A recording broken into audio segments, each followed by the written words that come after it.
મારું નામ કવિતા છે અને હું ઉદયપુરમાં રહું છું. મારા પતિ હંમેશા કામને લીધે ઘરથી દૂર રહે છે. મારા લગ્નને હજી 1 જ વર્ષ થયું છે. હું ખુલ્લા વિચારો વાળી મહિલા છું. જ્યારે હું કોલેજમાં હતી ત્યારે પ્રોફેસર સાહેબ સાથે મારા સારા સંબંધો હતા. તમને સાચું કહું છું, હું એક મિત્ર સાથે વધારે સમય પસાર નથી કરતી. મને યુવાનો કરતા ઘરડા લોકો સાથે વ્યવહાર કરવો અને સંબંધ રાખવો વધારે ગમે છે. અત્યારે મારી ઉંમર 24 વર્ષની છે. મારા પતિ મારી સાથે નથી એટલે મારું મન પણ કાંઈ લાગતું નથી. હું મારી નવરાશના સમયે મૂવી જોઉં છું અથવા તો વાર્તાઓ વાંચું છું. અને તમે જાણો જ છો કે જેને આનંદ કરવાની અને મોજ કરવાની આદત લાગી જાય તેની હાલત શું થાય છે. મારી હાલત પણ અત્યારે એવી જ હતી. મેં વિચાર્યું કે ઘરની બહાર કોઈની સાથે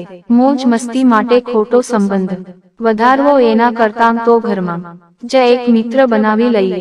એટલે મેં મારા સસરા સાથે દોસ્તી વધારવાની અને સંબંધ વધારાની શરૂઆત કરી. આમ પણ મારા સસરા એકલા હતા. મારા સાસુનું 4 વર્ષ પહેલા બીમારીને કારણે મૃત્યુ થઈ ગયું હતું. એક દિવસની વાત છે. તે દિવસ મને યાદ છે કે 25 ડિસેમ્બર એટલે કે ક્રિસમસ નો દિવસ હતો. હું અને મારા સસુરજી બજારમાં ખરીદી કરવા માટે ગયા. પૂરો દિવસ અમે બંને ખરીદી કરતા રહ્યા અને રાત્રે આવીએ પાર્ટી રાખી હતી. બજારમાંથી વ્હિસ્કી અમે નોનવેજ પણ લાવ્યા હતા જે અમને બંનેને ખૂબ જ પસંદ હતો. મેં અને મારા સસુરે થોડીક વ્હિસ્કી પીધી અને ચિકન ખાધું અને પછી ડાન્સ પણ કર્યો. હું હિરોઈન જેમ તૈયાર થઈ હતી. મેં આજે સાડી અને બ્લાઉઝ પહેર્યું હતું. સાડીની અંદર હું ખૂબ જ સુંદર દેખાતી હતી. મારી પીઠ ખુલ્લી હતી. હવે મને વ્હિસ્કી ની અસર થવા લાગી હતી તો મારા સસુરે મને પકડીને મને ટેકો આપ્યો. હું ચાલી પણ શકતી ન હતી અને હું નશામાં જ બબડતી હતી કે તમે મારા સૌથી સારા દોસ્ત છો પણ નસીબે તમને મારા સસરા બનાવી દીધા. હજી તમારી ઉંમર મારા સસરા બનવાની નથી. હું નશામાં આવું બકી રહી હતી અને મારા સસરાને હક કરતી હતી. મારા સસરા પણ માણસ હતા અને આટલું સુંદર અને જવાન બૈરું જો કોઈને પણ આ રીતે આલિંગન આપે તો તેની અંદર રહેલી હિંમત ડગમગવા મળે છે. મારો હાથ તેના પોપટ ઉપર પડી ગયો. હું તો નશામાં જ હતી અને મને ઘણા દિવસથી આનંદ પણ મળતો ન હતો.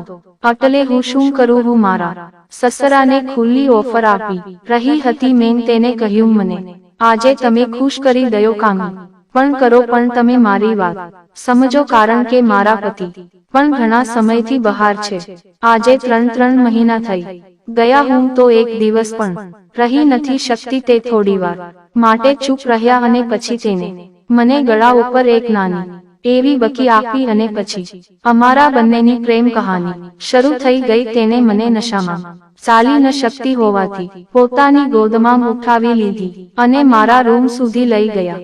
મારા ગંદા થયેલા કપડાં તેને દૂર કર્યા અને તેને પગના અંગૂઠાથી શરૂઆત કરી અને મને પાગલ બનાવી. તેની રજવાડાની રીત મને એક અલગ જ દુનિયામાં લઈ જઈ રહી હતી. આવો અનુભવ મેં ક્યારે પણ કર્યો ન હતો.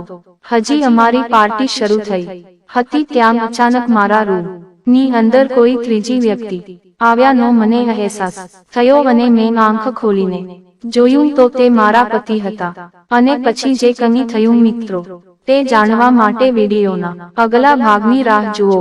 વિડીયો પસંદ આવ્યો હોય તો વિડીયોને લાઈક અને ચેનલને સબસ્ક્રાઇબ જરૂર કરજો. ફરી મળીશું એક નવા વિડીયોમાં. ત્યાં સુધી આવજો. આભાર.